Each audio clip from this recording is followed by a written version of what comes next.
I have been blowing out my naturally curly, frizzy hair for quite some time now. It's probably been almost 20 years.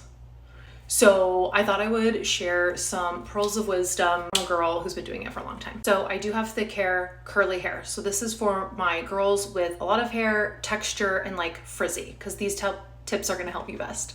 Product use is very important here, and if you have a lot of thick textured hair, your hair handles product usually really well, at least mine does. So the 3 types of products that I use every time is a leave-in conditioner. I've been using this one by Amika recently, love it. The It's a 10 Miracle, great product.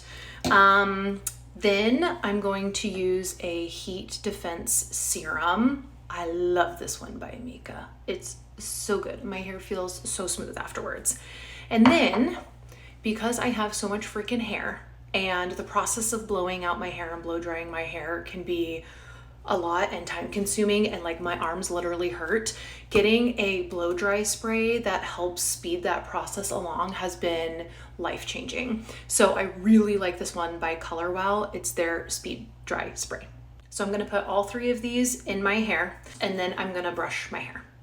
And when I'm putting the product in, I am focusing on the mids to ends. Also, if you have a lot of hair like me, it's really helpful to section your hair out while you apply product, so that way you distribute it better. So I like cut my hair in half so I can get the middle. And then that's why brushing your hair after you add product in is helpful to distribute it all around. Okay, before I actually blow it out, I let it air dry till about like upwards of 80-90% dried before I use the hair dryer. But I can't use the hair dryer and talk to you about some other tips, so I'm gonna do that while my hair is air drying more. First things first, this is the big ass round brush that I use for my hair because I have a lot of hair and I need to speed things along. The hair dryer that I have been using recently is this one by Tymo, and it's their high-speed one. It's great. Okay, another thing that's important to use is whatever hair dryer you have, this type of nozzle, make sure it is on and that you are using it. It's going to help direct and concentrate air, and this really helps reduce frizz because you can direct the air and concentrate it all in this one nice direction. So I found that it's greatly helped reduce frizz.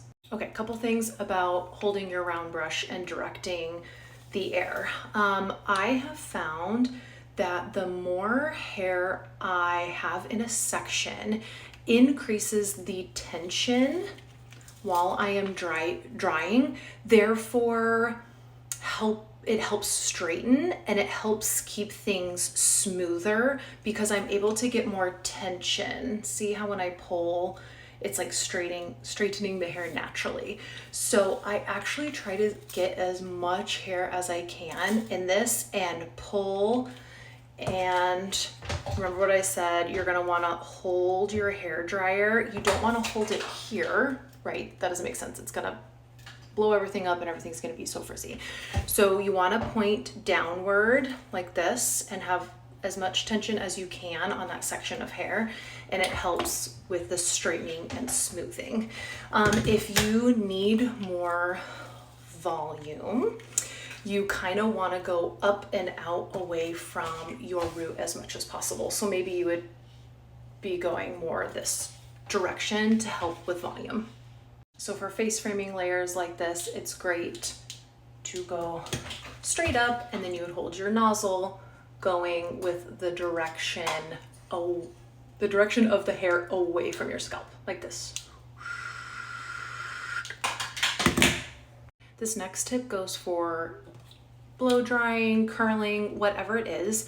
Whenever you are done heating a piece of hair, when you take it out, you want to leave it alone and let it cool all the way. So let's say, sorry, I am not prepared. So let's say you do a section here and you get it all dry. And sometimes I do this little like curly thing like this, and it will stay kind of twisted and curled. You let that piece completely cool down before you touch it. Okay, you need the hair to completely cool, because if you touch it while it is still hot, it will lose the shape that you're trying to get. You can see as it's starting to dry more, the volume and my frizz is kind of coming through. So I will be back with my hair fully dried and blown out in a minute. Okay, all done. Those are my tips for blowing out your hair.